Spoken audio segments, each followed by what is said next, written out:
is the Big O Show. This is the Big O Show. Problem is, man, you know, this is where, and this is where the old ways run into the new ways, right? Because the old ways, very, very Neanderthal, very caveman-like. You know what I mean? And what I mean by that is we were insensitive as a society about race, about sexuality, about rights, whether it's minorities, whether it's women, whether it's gays, whatever it is.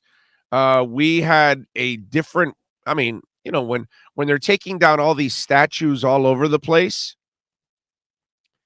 and I truly believe that these statues, I don't have a problem taking them all down. I probably will put them all in a museum because you need to kind of record history so that way you don't repeat it. You know what I'm saying? You need to educate people. And the part that while it's not amusing, but I do find it kind of funny that when people start talking about all these generals and all these people and that they were racist and all that, the world was stinking racist 100 years ago, 200 years ago, 300 years ago, 400 years ago.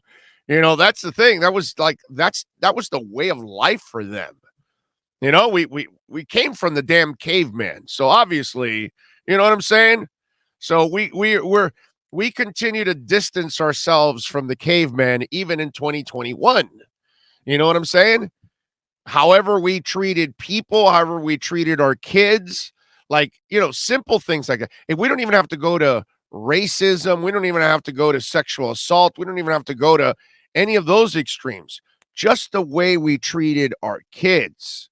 Those of us like myself, maybe some of you in your 40s, a lot of you in your 50s and 60s and 70s and 80s that are listening, you know, the way they treated us, there's no way you can treat your kids nowadays like that.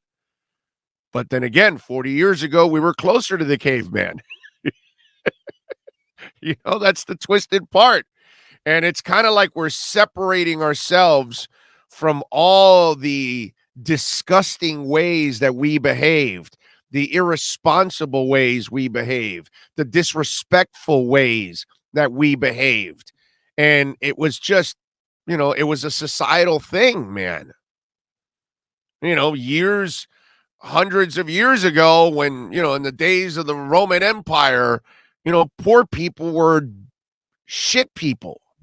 And that's how they were looked upon from the rich. You know, it's got, when you watch History of the World Part 1, I know you youngins probably have no idea, but it's like that scene of the Senate. Should we build more houses and help the poor and this and that? And what say the Senate? And they all stand up and fuck the poor, you know, and they do that. You know, we've been a different world in everything. And now is not now, but over the years, we have evolved into being more accepting of each other, pointing out how negative we were towards each other, whether with racism, with sexism, with all these kind of things. And when I get to the Coach Q thing, do you know how many people have been assaulted over the last hundreds of years and they stayed quiet the entire time and they took it to their grave? And there are people walking around right now that live in that hell, that they were assaulted and it changed their lives, and they live in that hell. And that's what this gentleman lives in.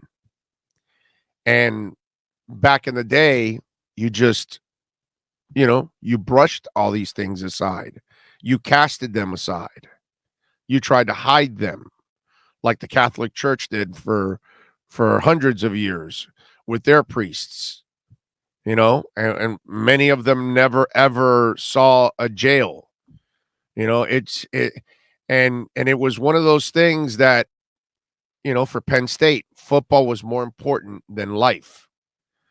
And you wonder for the Chicago Blackhawks, Was hockey more important? Was winning a Stanley Cup? Was all those things more important than ruining the life of a human being?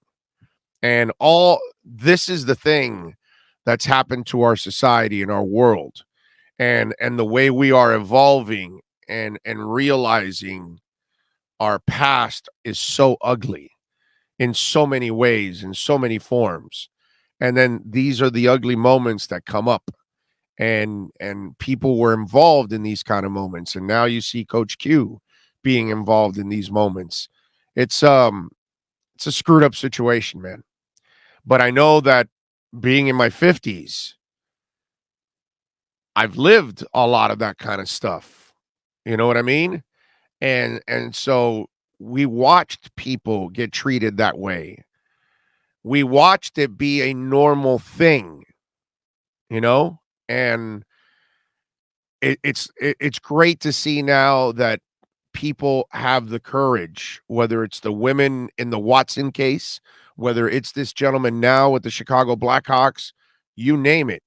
You know, it's important that they come forward, because what we did was we we created an environment where we forced people to live in that hell.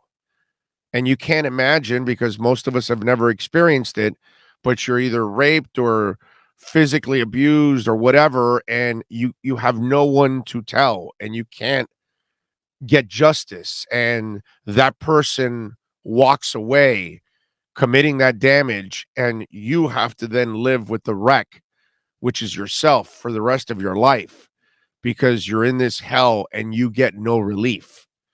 And this is the only relief that this gentleman is going to get, that somebody's paying the price for hurting him. You know what I'm saying? So it's just it's our past catching up with our present, and those that were involved in those kind of acts in the past are going to eventually pay the price. And we'll see what happens with Coach Q. But man, it is some ugly stuff, man.